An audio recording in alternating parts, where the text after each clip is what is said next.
예수께서 이 말씀을 하실 때에 한 관리가 와서 절하며 이르되 내 딸이 방금 죽었사오나 오셔서 그 몸에 손을 얹어 주소서.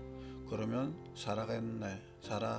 살아나겠나이다 하니 예수께서 일어나 따라가심에 제자들도 가더니 12해 동안이나 혈루증으로 앓는 여자가 예수의 뒤로 와서 그 겉옷가를 만지니 이는 제 마음에 그 겉옷만 만져도 구원을 받겠다 함이라. 예수께서 돌이켜 그를 보시며 이르시되 딸아 안심하라, 내 믿음이 너를 구원하였다 하시니 여자가 그 즉시 구원을 받으니라. 예수께서 그 관리의 집에 가사 피 부는 자들과 떠드는 무리를 보시고 이르시되 물러가라, 이 소녀가 죽은 것이 아니라 잔다 하시니 그들이 비웃더라. 무리를 내보낸 후에 예수께서 들어가사 소녀의 손을 잡으심에 일어나는지라. 그 소문이 그 온 땅에 퍼지더라. 예수께서 거기에서 떠나가실새 두 맹인이 따라오며 소리질러 이르되 다윗의 자손이여 우리를 불쌍히 여기소서 하더니 예수께서 집에 들어가심에 맹인들이 그에게 나아오거늘 예수께서 이르시되 내가 능히 이 일 할 줄을 믿느냐. 대답하되 주여 그러하오이다 하니 이에 예수께서 그들의 눈을 만지시며 이르시되 너희 믿음대로 되라 하시니 그 눈들이 밝아진지라. 예수께서 엄히 경고하시되 삼가 아무에게도 알리지 말라 하셨으나 그들이 나가서 예수의 소문을 그 온 땅에 퍼뜨리니라.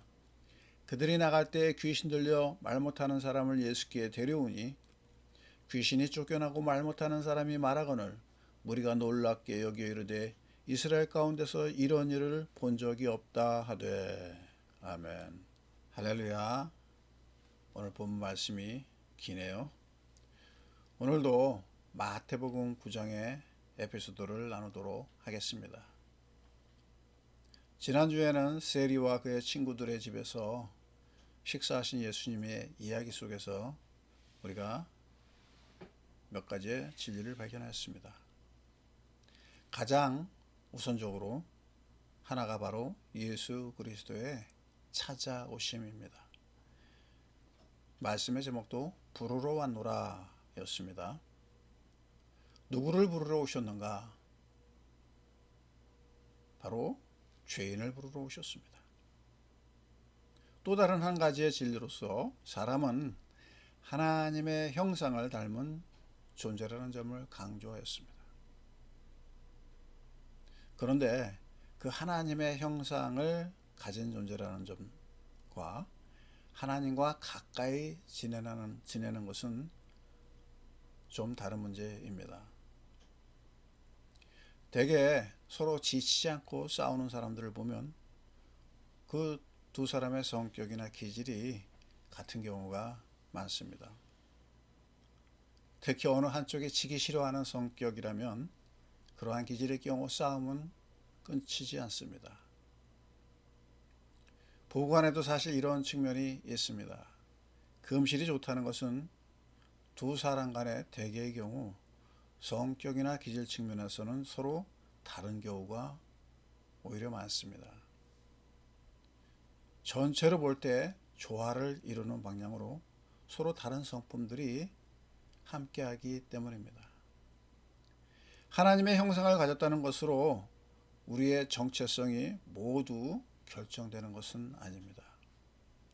하나님의 형상은 이를테면 그릇이고 그 그릇에 무엇을 담는가에 문제가 남아 있는 것입니다.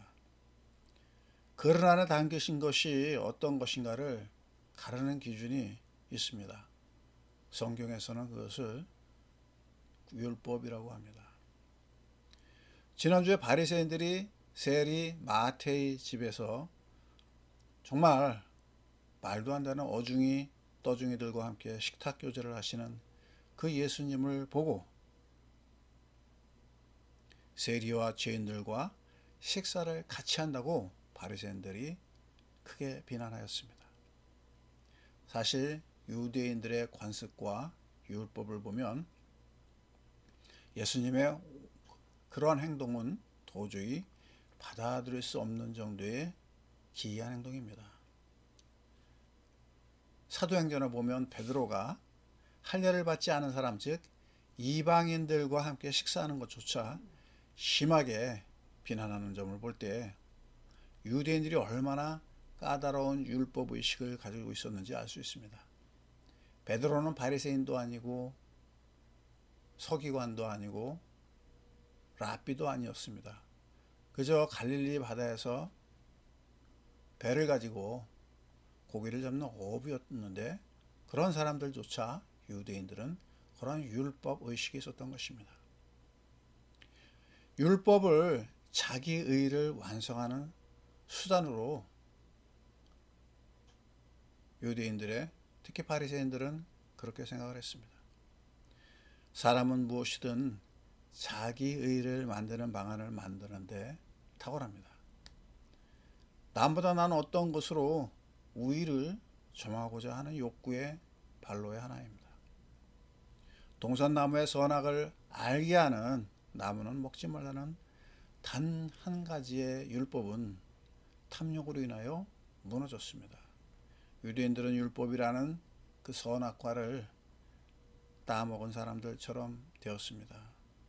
율법을 자신들의 탐욕을 채우는 교묘한 선악과로 만들어 놓고 살고 있었던 것입니다. 세상은 이처럼 탐욕의 장입니다. 사람이 하나님의 형상을 닮았다는 것은 하나님이 탐욕적이라는 것을 의미하지는 않습니다. 하나님의 형상을 닮았다는 것은 또한 하나님이 악하다는 것을 의미하지 않습니다. 왜냐하면 하나님은 악을 미워하시기 때문입니다. 사람이 하나님의 형상을 가졌다는 것에 대하여 인간이 선하다든가 악하다든가 하는 윤리의 문제는 결국 결정적인 요소가 되지 않는다는 점을 우리가 알 수 있습니다. 그러면 인간이 하나님의 형상을 가졌다는 것의 근간이 무엇인가? 그것은 바로 인간이 판단의 주체로서 스스로를 자임한다는 것에서 찾아낼 수 있습니다. 즉, 각자가 세상에 일어나는 일을 판단하고, 각자 다른 사람을 판단하고, 각자 심지어 율법을 판단하고, 심지어 하나님도 판단하는 존재라는 점입니다. 이것을 인간의 주체성으로 말하기도 하고, 또는 인간에게 주어진 존엄한 가치라고도 표현하고, 자유라는 말로도 표현한다고 지난주에 말씀드린 바 있습니다. 하나님은 왜 인간에게 자신의 형상인 이러한 중요한 가치를 부여하신 것일까? 바로 대화의 상대로 하고자 하심이라고 볼 수 있습니다. 대화는 존중입니다. 하나님은 사람을 존중의 대상으로 삼으셨습니다. 하나님의 형상의 대표적인 특성이 판단하는 자, 즉 사람의 독립성입니다. 하나님은 사람을 존중히 여기시고 독립성을 주시고 대화의 상대로 여기시는 것입니다. 모든 관계에 있어서 이 독립성이 중요합니다. 가족 간에 특히 대화가 잘 안 되는 이유가 바로 이 부분입니다. 가족은 특별한 관계죠. 그러다 보니 서로의 독립성이 많이 침해됩니다. 부부 간에, 부모와 자식 간에 독립성을 인정하는 것이 그렇기 때문에 아주 중요합니다. 주목해야 될 점은 독립성을 가진 사람이 독립적이려면 바로 나 자신이 누구인가라는 질문을 하고 그 대답을 얻어야 한다는 것입니다. 자신을 모르고 독립성을 가졌다고 할 수 없기 때문입니다. 그렇기 때문에 정체성의 혼란을 가진 사람들이 대부분 독립성을 가지지 못합니다. 자신을 잘 이해한 사람들이 바로 누구일까? 지난주 본문 안에서 우리는 성경의 대답을 찾아볼 수 있었습니다. 스스로 죄인이라고 인정하는 사람들이었던 것입니다. 비록 세리로서 로마를 위하여 동족의 재산을 갈취하는 데 앞장섰지만 예수님의 부르심을 듣고 마태는 자신의 참된 모습을 보게 됩니다. 예수님을 만난 결과입니다. 그리고 많은 죄인들이 그와 함께합니다. 그런데 바리새인들의 눈에는 세리 마태와 친구들이 막대먹은 악한이었지만 그들은 예수를 만난 순간 그 자신의 악함을 보게 된 것입니다. 하나님은 이렇게 당신을 오늘도 부르심으로 다가오시는 분이십니다. 여러분, 이 부르심이 친구를 통해, 형제를 통해, 가족을 통해, 또는 요즘 유튜브의 설교 말씀을 통해, 책을 통해, 성경을 통해 어떤 방식으로든 다가올 수 있습니다. 살아가면서 겪는 모든 일들이 이 하나님의 부르심과 연결되어 있습니다. 그러기에 보다 중요한 것은 살아가며 바로 하나님을 찾고자 하는 마음을 가지는 것입니다.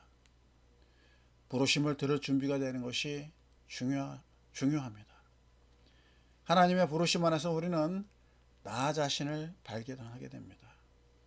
하나님의 형상을 닮은 자로서의 진정한 정체성을 발견합니다.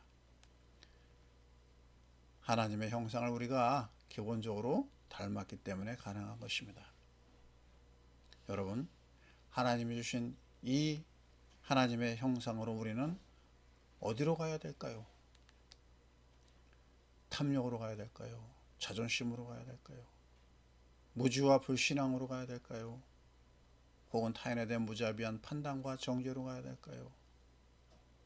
인간에게 있어 율법은 피할 수 없는 문제입니다. 바로 판단하는 존재이기 때문입니다. 우리 자신을 바로 보게 하는 그 율법은 무엇인가? 나의 경험인가? 나의 지식인가? 나의 재산인가? 나의 정치 신념인가? 나의 생존 자체에 있는가? 최근 영화 중에 어쩔 수가 없다라는 영화 한 편이 있었죠. 주인공은 자신의 경력과 비슷한 사람들을 찾아내어 없애는데 결국 성공합니다. 생존이라는 절대 명제 앞에서 그는 다른 사람의 생명을 없애는 것을 시도합니다. 전쟁이죠. 그런 그에게 윤리는 자신과 가족의 생존입니다. 탐욕의 결과이죠. 그에게서 탐욕은 그 자체가 율법입니다. 판단의 주체가 무엇인가? 오히려 독립적인 자기 자신이 아니라 생존력 그 자체가 된 것입니다. 아담과 하와가 일명 선악과를 먹은 과정이 그러합니다. 그들의 율법은 사탄이 일러준 거짓된 변형된 율법으로 바뀌었습니다. 이후로 사람은 각자의 율법을 가지게 됩니다. 각자의 경험에 따라 그 율법이 다르고 각자의 판단에 따라 그 율법이 다릅니다. 교회 안에서도 정치적인 입장이 다른 것도 이와 비슷한 맥락입니다.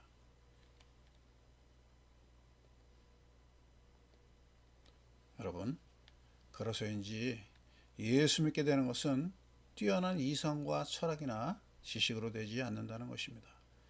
사람의 각자의 이런 율법으로 되지 않는 영역이 있다는 것입니다. 이와 관련한 성경 구절을 하나를 보겠습니다. 오직 너희 말은 옳다 아니라 해야 하라. 이에서 지나는 것은 악으로부터 나느니라. 마태복음 5장 37절의 말씀입니다. 예수님께서 하신 이 말씀은 두 가지 의미를 함유합니다. 첫째, 사람들의 모든 생각과 주의, 즉 율법들은 오염되어 있다는 것입니다. 또 다른 하나는 긍정적입니다. 사람에게 바로 선한 판단력의 영역이 분명히 있다는 것입니다. 바로 하나님이 주신 고유한 것, 즉 하나님의 형상의 모습입니다. 스스로를 죄인으로 본다는 것은 바로 이 하나님의 형상의 바른 회복에 있습니다. 하나님의 형상을 닮은 인간이 최종적으로 가야만 하는 곳이 있는데 그것은 바로 하나님께로 돌아가는 것입니다. 그리고 그 출발은 무엇입니까? 바로 하나님을 만남이고 부르심입니다. 사람의 능력으로 되지 않는 영역입니다. 그 만남이 가능한 것은 사람이 하나님의 형상을 입은 존재이기 때문입니다. 거듭 말씀드리거니와 사람은 독립적인 존재입니다. 그러므로 대화의 상대가 되는 것입니다. 그 만남을 통해 하나님을 알게 됩니다. 하나님을 안다는 것은 자신을 바라본다는 것입니다. 즉 하나님이 함께 하시고자 하는 대상으로서 자신을 보게 되는 것입니다. 하나님이 함께 하시고자 하는 대상으로서의 자각은 또한 자기 죄인됨을 발견하는 것입니다. 예수는 이런 죄인들을 부르십니다. 그들은 눈이 뜨고 귀가 열려있기 때문입니다. 말하자면 하나님의 말씀과 부르심에 채널이 열려있는 것입니다. 나의 채널이, 나의 주파수가 그분의 소리를 들을 수 있도록 열려있는 것입니다. 세상은 당신의 어떤 채널을 열고자 하는가? 탐욕의 채널이 가장 흔한 채널이죠. 사람마다 추구하는 탐욕의 세부 채널이 다릅니다만 결국 선악과 안에 있습니다. 여러분, 오늘 본문 말씀 안에도 사람에게 욕구가 발견됩니다. 딸의 죽음을 맞이하는 관리는 죽은 딸을 살리고 싶어 합니다. 12해 동안 혈루증을 앓는 여인은 그 지긋한 질병에서 나음을 얻고자 합니다. 두 맹인은 눈을 뜨고 싶어 합니다. 귀신 들려 말 못하는 사람을 데리고 온 사람들은 그가 낫기를 바랍니다. 다양한 질병과 심지어 죽음의 문제를 안고 그 문제로부터, 질병으로부터 해방되는 것 또한 인간의 욕구입니다. 탐욕의 수준이라고 말할 수는 없지만 인간에게는 누구나 이러한 문제를 안고 사는 것이 인생입니다. 살아가면서 문제와 연약함은 바로 자신을 발견하는 중요한 기제가 됩니다. 여러분, 당신에게 무엇이 필요합니까? 생존입니까? 정의 구현입니까? 가족입니까? 사랑입니까? 질병의 치유입니까? 재물입니까? 명예입니까? 권력입니까? 친구입니까? 지식입니까? 여러분 무엇을 찾고자 합니까? 오늘 지금 예수님은 필요를 가지고 간절히 찾는 사람들에게 다가오십니다. 그리고 치유하시고 용기와 격려를 해주십니다. 가장 큰 격려의 말씀이 이것입니다. 내 믿음이 너를 구원하였다. 너희 믿음대로 되라. 믿음은 그래서 강력한 회복력의 통로입니다. 왜냐하면 나의 형상의 원천이신 그분으로 나아가는 길이기 때문입니다. 오늘 말씀의 제목은 혈루증 앓는 여인의 고백입니다. 구원을 받겠다 함이라. 여러분, 이러한 욕구가 있습니까? 이러한 소원이 있습니까? 이러한 기도의 제목이 있습니까? 그렇다면 이미 여러분은 하나님의 형상의 바른 소유주로서의 권리를 취득한 것입니다. 주님께서 나의 바람에 응답하시고 부르십니다. 이런 대화가 우리에게 생명을 가져다 줍니다. 예수가 주시고자 하는 생명을 바라는 것이 자신의 형상을 닮은 사람에게 하나님께서 주시고자 하는 가장 소중한 것입니다. 하나님의 형상의 회복이 구원입니다. 오늘 본문은 그 하나님의 형상의 회복의 현장을 보여주고 있습니다. 죽은 자가 살고 오랜 병이 고침을 받고 소경이 보고 귀신 들린 자에게서 귀신이 떠납니다. 가장 시급한 삶의 문제를 해결하는 것은 하나님의 큰 관심이십니다. 기복적인 신앙이 아닙니다. 우리 삶에 예수 그리스도의 개입하심과 함께 하심을 누리는 것 자체가 복입니다. 예수 그리스도의 구원을 필요로 하는 우리 모두가 되기를 축복합니다. 아멘. 기도하겠습니다. 하나님 아버지 감사합니다. 우리를 사랑하셔서 이 땅에서 진정한 하나님의 형상인 예수 그리스도가 주시는 생명을 누리게 하여 주시옵소서. 예수 그리스도 이름으로 기도합니다. 아멘. 나를 만드시고 나를 부르시며 날 사랑하시는